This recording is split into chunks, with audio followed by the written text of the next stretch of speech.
कहते हैं सभी लोग कि छापा मारने वाले मंत्री जी हैं, जगह जगह पर छापा मारते हैं। पर आज जब मैं इस नियम 56 पे खड़ी हुई हूं तो ये अफसोस जरूर जताना चाहूंगी मंत्री जी कि आपके छापे काम नहीं कर रहे हैं, क्योंकि अगर आपके छापे काम कर रहे होते 10 नवजात शिशुओं की इस तरीके से झांसी में मौत नहीं हुई होती। अभी पार्लियामेंट में बहुत जोरों शोरों से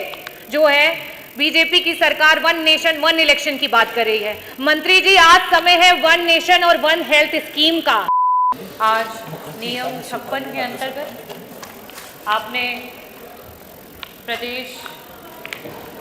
में जिस तरीके से एक बहुत ही दर्दनाक घटना हुई, झांसी में लक्ष्मीबाई मेडिकल कॉलेज में वहाँ के neonatal intensive care ward unit में 47 बच्चे एडमिट थे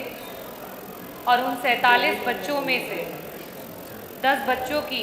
झुलस करके मौत हो गई। अध्यक्ष जी, ये पूरे उत्तर प्रदेश के लिए,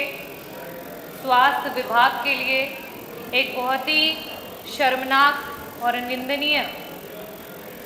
कृत्य है कि वहाँ पे जो सेफ्टी अलार्म था हॉस्पिटल का वो एक्टिव नहीं था। अगर वो सेफ्टी अलार्म काम कर रहा होता तो ये इतनी बड़ी घटना को अंजाम नहीं मिला होता, इतनी बड़ी वारदात नहीं हुई होती। अध्यक्ष जी, जब भी अवसर मिलता है और उत्तर प्रदेश के स्वास्थ्य और चिकित्सा की बात करती हूँ, मंत्री जी हमारे बीच में हैं जो कि इस विभाग के ही सिर्फ मंत्री नहीं हैं, उत्तर प्रदेश के उप मुख्यमंत्री भी हैं और सिर्फ विपक्ष और पक्ष के हमारे प्रतिनिधि ही नहीं, पूरी जो जनता है वो बड़े आस के साथ आपको देखती है, क्योंकि स्वास्थ्य चिकित्सा एक ऐसा विभाग है जिससे लोगों का जीवन डायरेक्टली जुड़ा हुआ है। अगर आपको बाकी चीज़ों में थोड़ी देरी हो तो उसमें एक बार को जनता कॉम्प्रोमाइज़ कर सकती है, लेकिन जिसको अपने जीवन बचाने की ज़रूरत है, जिसे अस्पताल की ज़रूरत है, जिसे एम्बुलेंस की ज़रूरत है, जिसे दवाई की ज़रूरत है, जिसे आईसीयू की ज़रूरत है, उस सिचुएशन में जब जनता को ना सुनना पड़ता है और जनता को इस तरीके के कमियों का सामना करना पड़ता है,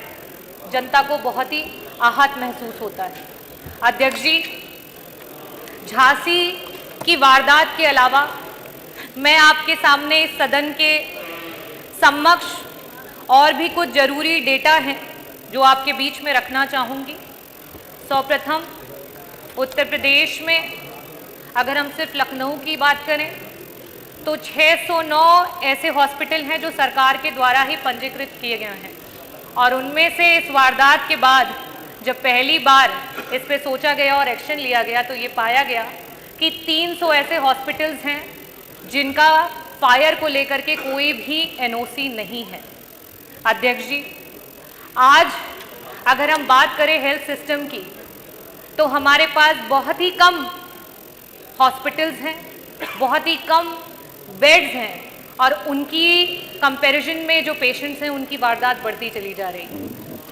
देखिए, ये वास्तविकता है कि जिस तरीके का खान पान है, जिस तरीके का रहन सहन है, जिस तरीके का वायु और वातावरण है, पूरे कंट्री में और साथ ही साथ पूरे वर्ल्ड में कुछ ऐसी डिजीजेज है जो बढ़ रही हैं और उनमें से एक रक्तचाप की बीमारी है और डायबिटीज़ की बीमारी है।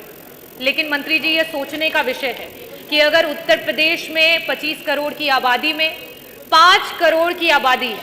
अगर रक्तचाप की बीमारी से ग्रसित है और 1 करोड़ की आबादी मधुमेह की बीमारी से ग्रसित है, तो ये आपकी जिम्मेदारी बनती है, सरकार की जिम्मेदारी बनती है कि इससे हो रहे कॉम्प्लिकेशंस में किस तरीके से हमारी जनता की मदद की जाए। मैं कुछ आंकड़े आपके सामने रखना चाहूँगी कि केजीएमयू जो हमारा यूनिवर्सिटी और हॉस्पिटल है, king George medical university and hospital, उसके जो गेट के मानक हैं वो आपके फायर रूल्स एंड रेगुलेशंस के अनुरूप में नहीं बने। यहाँ तक कि जो उसकी पूरी बिल्डिंग है उसमें सिर्फ एक ही लिफ्ट थी जो कि काम कर रही थी, वो भी अब काम करना बंद कर चुकी है। अगर हम बलरामपुर हॉस्पिटल की बात करें, वहाँ पे सेंट्रलाइज्ड जो फायर फाइटिंग सिस्टम होता है वो उपलब्ध नहीं है। अगर हम सिविल हॉस्पिटल्स की बात करें, उसकी पुरानी ओपीडी में कोई भी फायर फाइटिंग का उपकरण हमारे पास अवेलेबल नहीं है। अगर हम नई बिल्डिंग की बात करें तो नई बिल्डिंग में जो एग्जिट गेट है उसके मानक जो हैं वो आपके फायर के जो रूल्स एंड रेगुलेशंस हैं उसके हिसाब से नहीं है।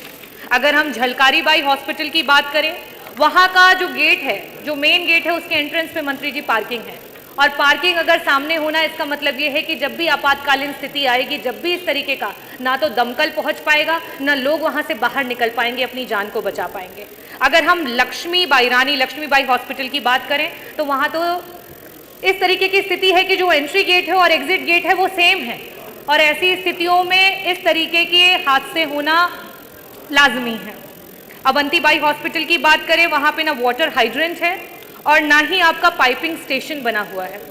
अगर हम भौराव देवरास हॉस्पिटल की बात करें, वहां पर भी बिल्डिंग में कोई भी फायर फाइटिंग जो है सुविधाएं अवेलेबल नहीं है। हम प्राइवेट हॉस्पिटल्स में अगर शेखर हॉस्पिटल की बात करें, एफआई हॉस्पिटल की बात करें, यहाँ तक कि कोर्ट के द्वारा भी उन लोगों को लेटर्स और सम्मन्स गए हैं, क्योंकि उनके पास भी फायर फाइटिंग जो है वो सिस्टम्स अवेलेबल नहीं है।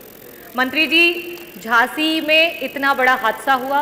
और उसके बाद शायद सरकार की पहली बार आंख खुली और पहली बार ये रियलाइजेशन हुआ कि हॉस्पिटल्स के सेफ्टी नॉर्म्स और हॉस्पिटल के फायर नॉर्म्स को सरकार को देखने की आवश्यकता है। और उसके बाद आपके बीच में ये आंकड़े हैं,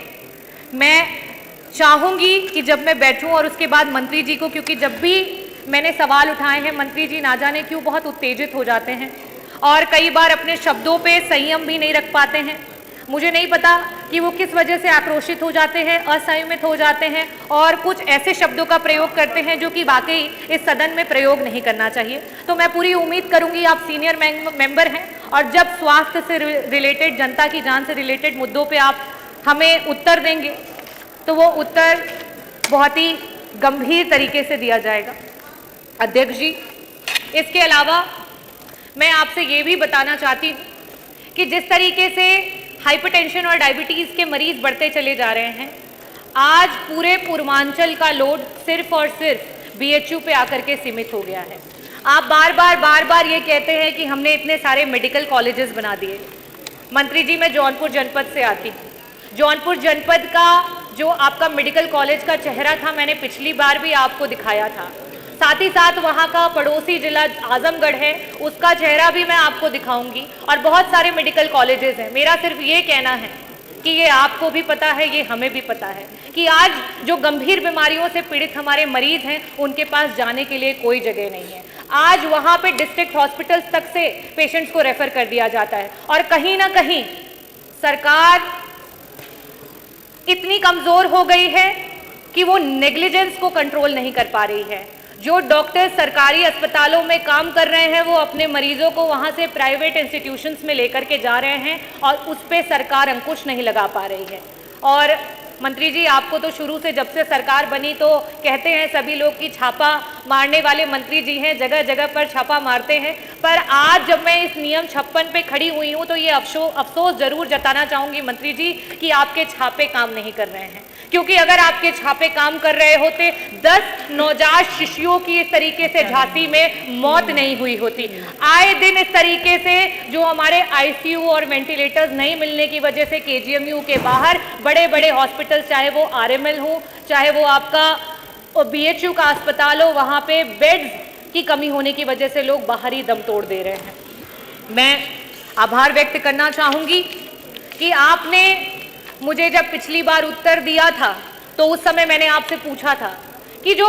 मध्यम वर्गीय परिवार हैं, आप जब भी आपके विभाग की बात होती है तो आप सिर्फ आयुष्मान भारत का हवाला देते हैं। माननीय नेता सदन नहीं है, नेता सदन के द्वारा जो उनके विवेकाधीन कोष से मदद की जाती है उसका हवाला देते हैं। मंत्री जी, मैं आपको ये कहना चाहती हूँ, जो मध्यम